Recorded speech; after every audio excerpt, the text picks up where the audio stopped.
Yuk, dukung UFIT TV dengan belanja di UFIT Store.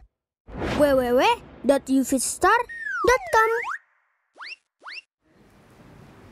Bismillah, Assalamualaikum Ustaz. Kalau hidup cuma sebentar saja, apakah tidak boleh mempunyai cita-cita menjadi kaya dan memiliki banyak perusahaan dengan tujuan agar bisa membantu memberi lapangan pekerjaan untuk orang lain? Terima kasih. Masya Allah. Iya, pertanyaan yang sangat menarik sekali ya.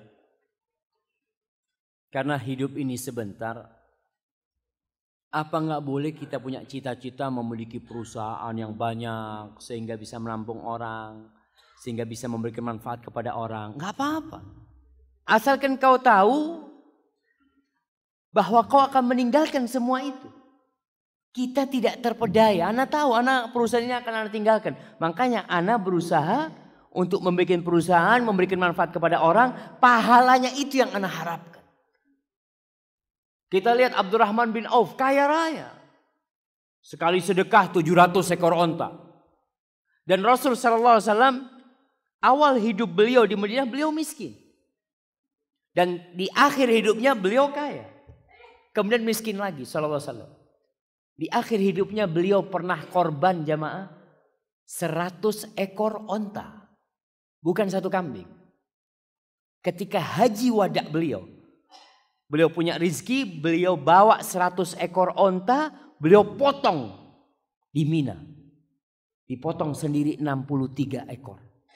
Nggak apa-apa kok kaya, silahkan. Tapi tidak tertipu dengan kekayaan itu. Jangan sampai kekayaan itu membuat engkau lupa dengan Allah Subhanahu wa taala. Pernah suatu hari Masjid Nabawi itu ada sahabat lagi ngobrol masalah kekayaan. Lalu Nabi keluar dari rumahnya. Nabi berkata alaihi salatu wassalam, la ba'sa bil ghina liman ittaqa. Enggak apa-apa kekayaan itu, catatannya bertakwa. Catatannya bertakwa. Apa?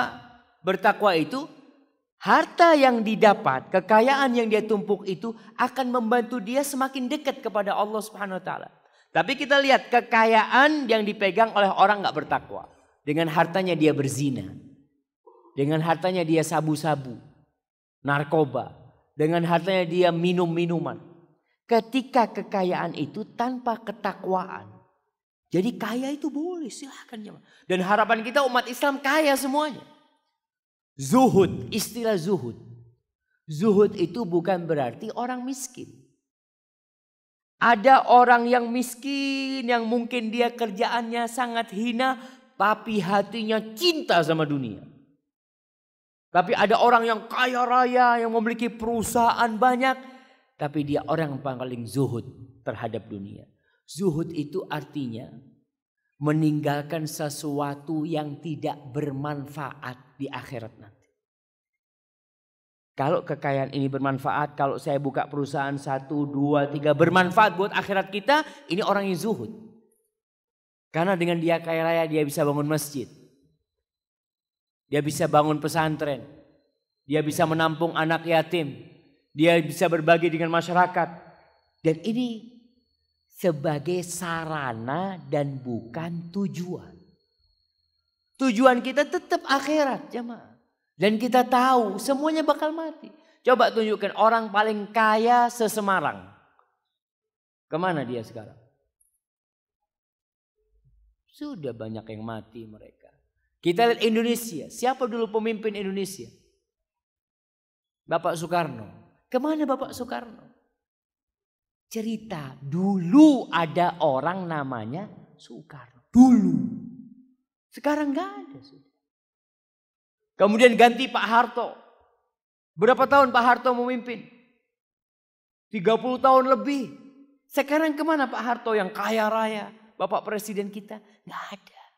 Dulu ada orang namanya Soeharto. Dulu. Sekarang sudah habis. Ganti kemudian Bapak Abdurrahman Wahid. Bapak Habibie sebelumnya. Alhamdulillah beliau masih hidup sekarang. Begitu pula yang ada sekarang. Bapak Jokowi, Presiden kita akan jadi cerita juga. Kita sama. Dulu pernah ada orang kaya namanya Fulan. Berarti semua ini hanya sarana. Nanti akhiratlah kehidupan yang sebenarnya. Jadi silahkan kaya. Harapan anak semua yang ada di masjid ini jadi orang kaya yang bertakwa. Tiap orang paling tidak punya tabungan 1 miliar lah. Amin. Masya Allah. Kalau suruh amin jemaah. Nah, barakallahu fikum.